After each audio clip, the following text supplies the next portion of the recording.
Salut YouTube, bienvenue sur la chaîne. Je vais vous présenter le Sarma Wood Stove de chez Varus TSK.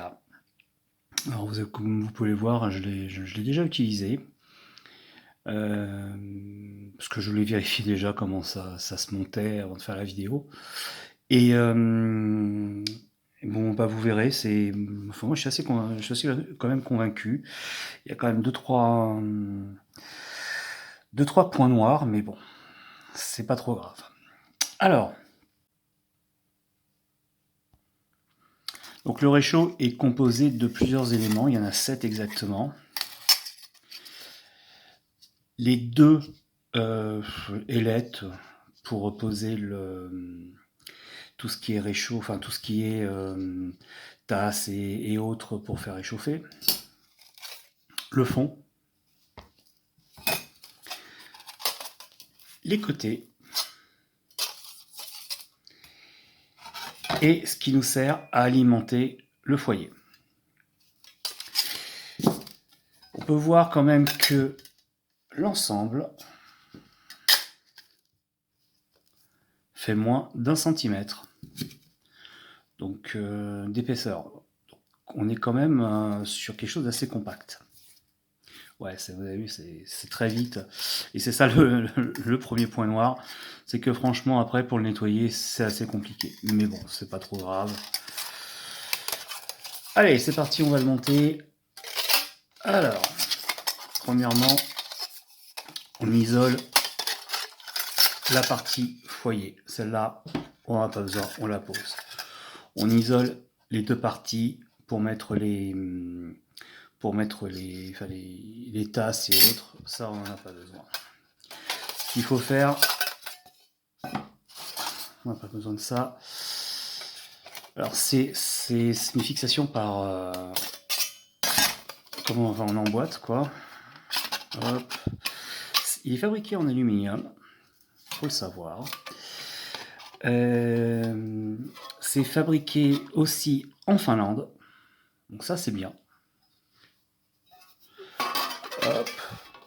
Bon, vous voyez, c'est pas très compliqué. Voilà. Je sais pas si on peut voir. Hop. Voilà. C'est vraiment pas très compliqué. Ah, il est 2 heures. Le seul souci qu'il y a, c'est pour emboîter cette partie-là. Vous avez une partie emboîtée par là et l'autre, bah forcément, dans l'autre sens. Donc il faut faire attention de ne pas se couper. Ça se fait hein, quand même malgré tout. Hein. C'est fait pour. Hein. Mais voilà, c'est la petite manipulation. Waouh, compliquée entre guillemets. Et puis ensuite, vous mettez les ailettes. Alors soit vous les mettez comme ça, enfin peu importe comme vous voulez, hein, de toute façon. Ça se croise. Voilà. Et voilà. Je vais vous montrer un peu comment ça se passe.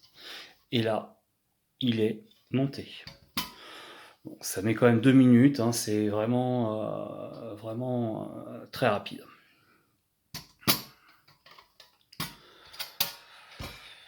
Bon, maintenant, il n'y a plus qu'à tester.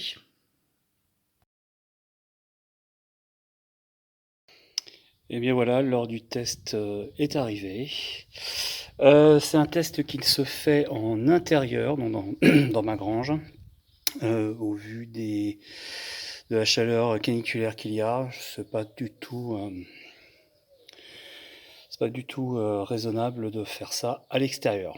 Donc, j'ai fait mon petit bois par taille, je l'ai trié. J'ai fait un tapis de bois en dessous. Et donc on va pouvoir allumer avec ce petit morceau bien sec. On va pouvoir allumer le réchaud.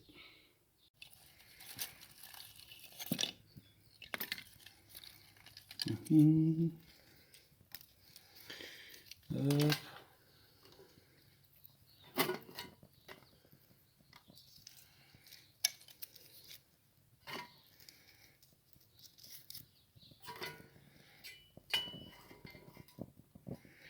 Ouais, il y a un truc que j'utilise, ce sont les allumes-feu.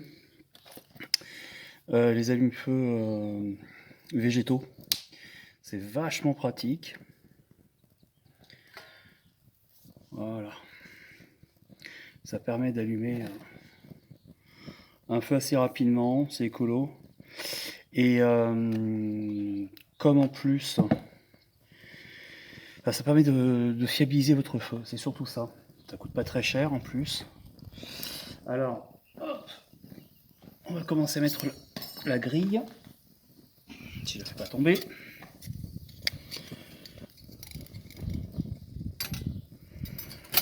Voilà. Bon.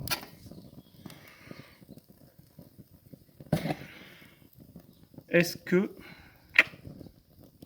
vous avez vu le nouveau couteau que j'ai du moins, toujours de chez Varos TSK, le... Ouais, c'est pas mal comme ça là. On va retirer ça, c'est moche. Le Scrama, le Jaravi Poco 85. Là, c'est 85.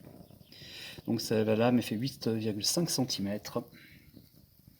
C'est un super petit couteau pour faire des travaux de précision. Pour découper un cerf, ouais, peut-être pas, mais bon. Mais au moins pour tous les travaux de précision, c'est un super couteau.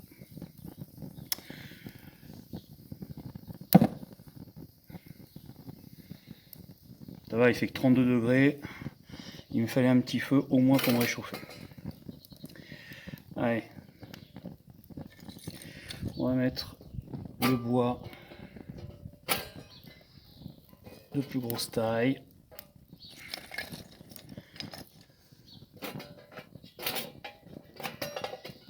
Voilà. Hop. Donc voilà un petit peu comment ça se présente.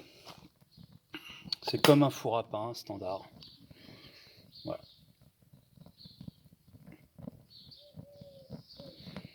Oui, j'avais mis un petit peu de papier aussi pour aider à prendre.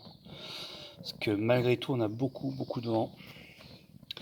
Et donc maintenant, on va faire le test avec une casserole remplie de 200 ml d'eau. On va voir un petit peu ce que ça fait. Pourquoi 200 ml? Parce que c'est à peu près ce qu'il faut rajouter pour des plats lyophilisés. Donc on va voir un petit peu combien de temps ça met pour faire chauffer, enfin bouillir au moins de l'eau. Voilà, la cuisson est lancée et je vais lancer le chronomètre.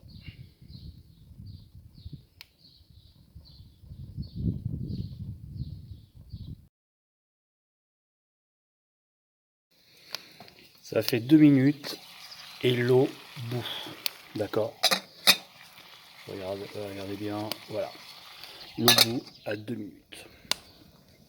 Je vais faire après la comparaison avec le gaz. On peut voir quand même qu'il y a beaucoup d'aération. Donc ça fait vraiment un feu qui prend bien. En toute honnêteté, c'est vraiment impressionnant. Moi j'aime beaucoup. J'aime vraiment beaucoup. Ouais, c'est vraiment... Par contre, il y a inconvénient. Je sais pas si on peut le voir là. Ouais. Comme il y a un petit jour ici, là il y a un petit jour, et ben il y a des cendres qui descendent. Vous allez me dire, ouais mais attends, tes cendres elles peuvent aussi descendre ici, ce qui est vrai.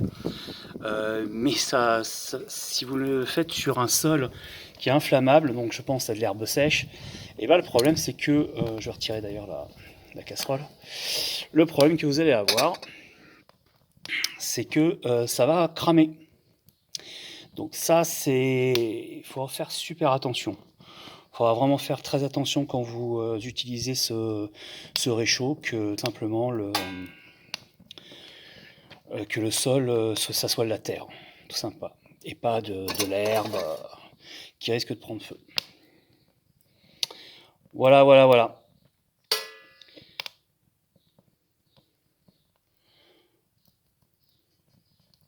Allez, hop.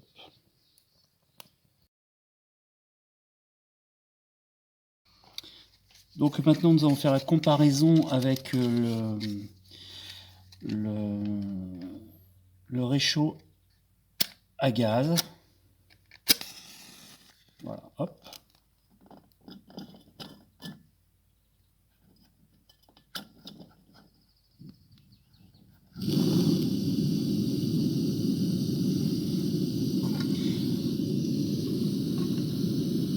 Donc j'ai la même quantité d'eau. Tout à l'heure, ça avait mis à peu près 2 minutes pour bouillir, enfin faire bouillir de l'eau avec le réchaud à bois. Là, on va voir un petit peu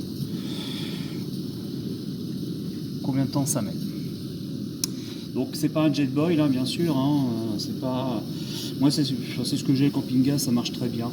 Le seul souci, c'est qu'il faudrait qu'il y ait une valve. Effectivement, il n'y a pas de valve de manière à dévisser les cartouches de gaz. Alors, ça se fait, hein. Ouais, je m'amuse un petit peu.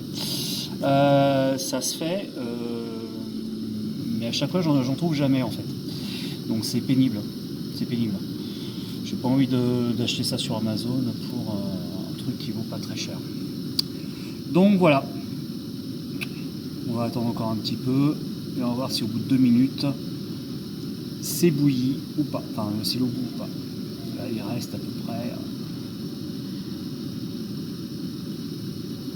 1 minute, même pas. Donc je rappelle 20 centilitres, d'accord. C'est où? Hop, voilà. 20 centilitres d'eau que j'ai mis. Que j'ai mis donc pour le réchaud à bois et que j'ai mis donc forcément pour le réchaud à gaz. C'est la même casserole avec la même température extérieure. Voilà, donc on est vraiment. Les paramètres sont identiques. Ok. En plus, il y a du vent. Allez, on va regarder. Est-ce que ça fait bouillir? Ouais, je suis tout tombé là. Et bah non. C'est toujours pas. C'est chaud. Mais c'est pas bouillu.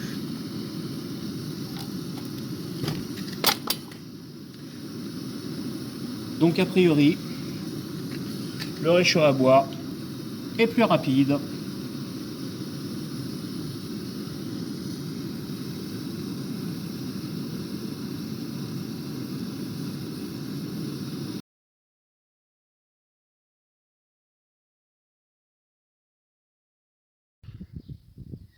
Donc, avantage, inconvénient du Sarma Wood Stove. Les avantages, peu encombrant. Une fois démonté, il fait à peu près moins d'1 centimètre d'épaisseur, 0,9 mm. Donc c'est vrai que c'est un sacré avantage. Il est facile à monter. Ça c'est vrai que ça se monte en moins d'1 minute. Il n'y a pas de problème. L'alimentation en bois, bah, on en trouve un peu partout, donc ouais, c'est encore à son avantage. Là-dessus, il n'y a pas photo. Trouver du bois sec, bon, faut pas le chercher par terre, mais oui, effectivement, le combustible, on l'a partout, hein, que ça soit dans des parcs publics, chez un particulier, bref, il y a toujours du bois, des branchages, des brindilles. C'est ça qui est bien, c'est qu'ils s'alimentent avec très peu de combustible. Et on peut faire bouillir de l'eau avec très peu de combustible. Ça, pour moi, c'est un avantage.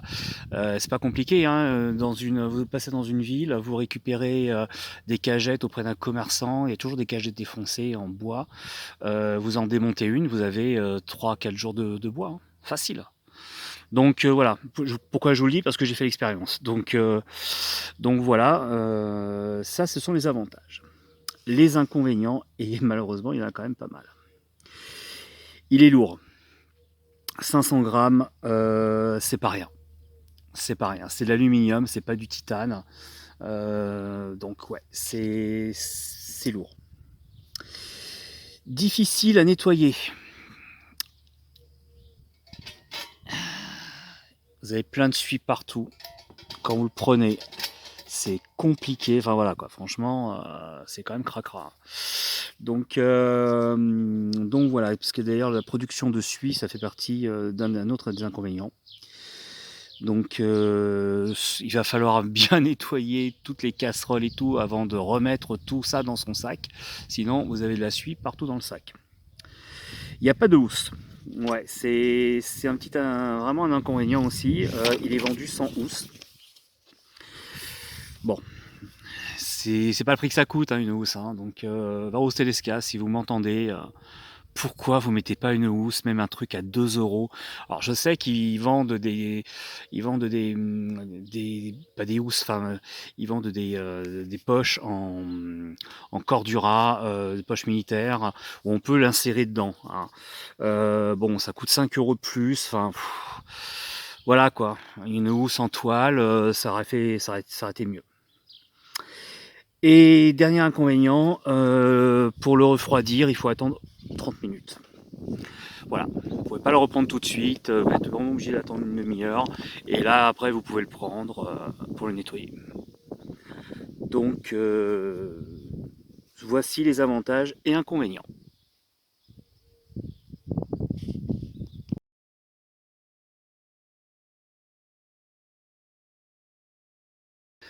Pour conclure cette vidéo, la vraie question c'est: est-ce que je vais prendre ce réchaud à bois avec moi sur Saint-Jacques?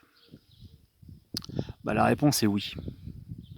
Oui, parce que j'ai pas de bouteille de gaz à trimballer. C'est lourd, hein, une bouteille de gaz, hein, mais pas bon, c'est pas non plus catastrophique. Hein. Mais le problème, c'est que je peux potentiellement être 24 heures, voire 48, enfin 24 heures, non, mais 48, maximum c'est 48 ou 72 heures, je crois, sans voir une ville ou autre. Ça dépend bien sûr de combien on marche. Moi, je sais que je vais marcher entre 18 et 20 km par jour, ce qui est quand même énorme. Hein. Et quand vous êtes en plein milieu des bois, que vous avez pas de, vous avez un village, mais que vous n'avez pas de supérette, eh ben, c'est compliqué. Donc déjà, voilà. Enfin, pour moi, la limitation du gaz, c'est un problème. C'est un problème. Je ne suis pas complètement autonome. Avec ce réchaud, je suis autonome. Même si je prends un peu avec moi des allumes-feu, hein, vous avez des allumes-feu, pas obligé de prendre un carré complet d'allume-feu, vous découpez la moitié et ça vous fait partir un feu avec votre cagette que vous aurez détruit au préalable. Donc là-dessus, non, c'est...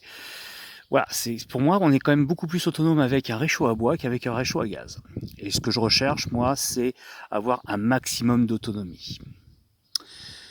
Donc voilà, bah écoutez, si ça vous a plu, bah, n'oubliez pas de liker, commenter, partager, abonnez-vous à ma chaîne, parce qu'il y a d'autres vidéos en route, notamment sur du couteau.